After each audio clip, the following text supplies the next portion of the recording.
तेलंगणातून आलेली ही बातमी ऐकून तुम्हालाही धक्का बसेल। निवडणूक जिंकण्यासाठी लोकांना खुश करण्यासाठी एका राज्यात सुमारे 1200 भटक्या कुत्र्यांचा मृत्यू झाला। हे मृत्यू नैसर्गिक नव्हते, अपघात नव्हता, तर नियोजनबद्ध पद्धतीने प्राणघातक इंजेक्शन देऊन केलेली सामूहिक हत्या होती, असा दावा पशुहक्क कार्यकर्त्यांनी केलाय। आजची ही गोष्ट केवळ प्राण्यांबद्दल नाही, ही गोष्ट आहे सत्तेच्या क्रूरतेची, कायद्याच्या अपयशाची आणि समाजाच्या शांत संमतीची। नमस्कार, मी विहंग ठाकूर।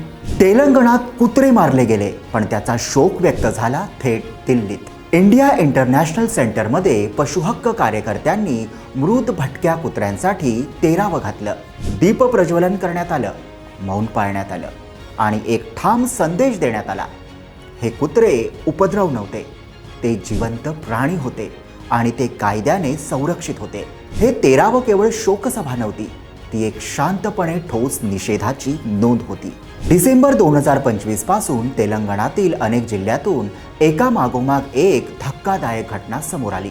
भटक्या कुत्र्यांना पकडण्यात आलं, त्यांना विषारी प्राणघातक इंजेक्शन देण्यात आलं आणि मृतदेह गावाबाहेर नेऊन पुरले गेले। या घटनांचा आकडा सुमारे 1200 पर्यंतचा आहे। कुठे 30 कुत्रे, कुठे 50, कुठे 100, तर काही गावात 200 पेक्षा जास्त कुत्र्यांचा मृत्यू झाला।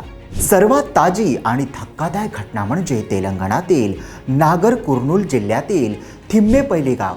अवघ्या 10 दिवसात सुमारे 100 भटक्या कुत्र्यांना विषारी प्राणघातक इंजेक्शन देऊन ठार मारण्यात आलं। हत्येनंतर कुत्र्यांचे मृतदेह गावापासून सुमारे 2 किलोमीटर अंतरावर नेऊन गुपचूप पुरण्यात आले। या प्रकरणात ग्रामपंचायत सरपंचाचा मुलगा, ग्रामपंचायत सचिव आणि एका ग्रामस्थाविरोधात FIR दाखल करण्यात आलाय। तपासादरम्यान आतापर्यंत 12 कुत्र्यांचे मृतदेह सापडले असून ही संख्या वाढण्याची शक्यता आहे। पोलिसांचा तपास अद्याप सुरू आहे। पशुहक्क कार्यकर्त्यांचा आरोप अत्यंत स्पष्ट आणि गंभीर आहे। डिसेंबर 2025 मध्ये तेलंगणात ग्रामपंचायत निवडणुका झाल्या। त्याआधी अनेक गावात उमेदवारांनी जाहीरपणे एकच वचन दिलं, निवडून दिलं तर भटक्या कुत्र्यांचा प्रश्न मिटवू। निवडणुका पार पडल्या, सत्ता मिळाली आणि त्यानंतर भटक्या कुत्र्यांचा प्रश्न कायद्याच्या चौकटीत सोडवला गेला नाही। लसबंदी लसीकरणाच्या मार्गानेही नाही, तो प्रश्न थेट क्रूरतेने मिटवण्यात आला। विषारी इंजेक्शन देऊन हत्या, मृतदेह गावाबाहेर पुरणे आणि सगळं गुपचूप करण्याचा प्रयत्न, हा सगळा प्रकार निवडणूक वचनांच्या पूर्ततेसाठी घडल्याचा आरोप सामाजिक कार्यकर्ते करतायत। भटक्या कुत्र्यांना सक्सिनिलकोलिन नावाचं औषध दिलं गेल्याचं निष्पन्न झालं।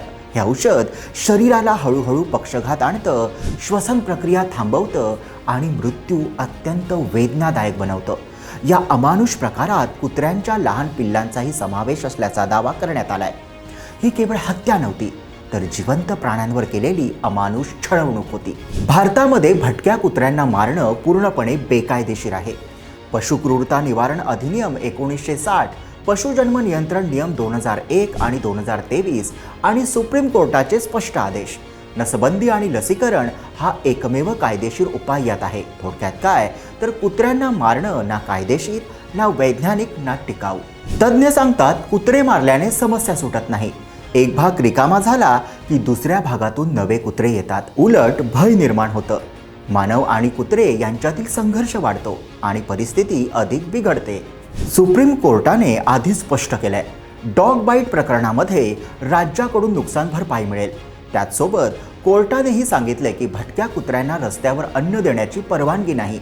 तरी गावातील काही लोक म्हणतात की येथे कुत्रे स्वतः अन्न मिळवतात, कारण आसपास पोल्ट्री फार्म आणि दुकानदारांकडून खुल्यावर कचरा टाकला जातो। हा झाला कायदेशीर भाग। पण आता पुढच्या टप्प्यावर पंचायत समिती आणि जिल्हा परिषद निवडणुका येतात। याचा अर्थ असा की भटक्या कुत्र्यांचा प्रश्न पुन्हा निवडणुकीत मुद्दा बनण्याची शक्यता आहे। कार्यकर्त्यांचा दावा आहे की अनेक घटनांची अद्याप नोंद झालेली नाही आणि त्यामुळे भविष्यात अशा क्रूर घटनांचा धोका कायम राहतो। तेलंगणात 1200 भटके कुत्रे मारले गेले।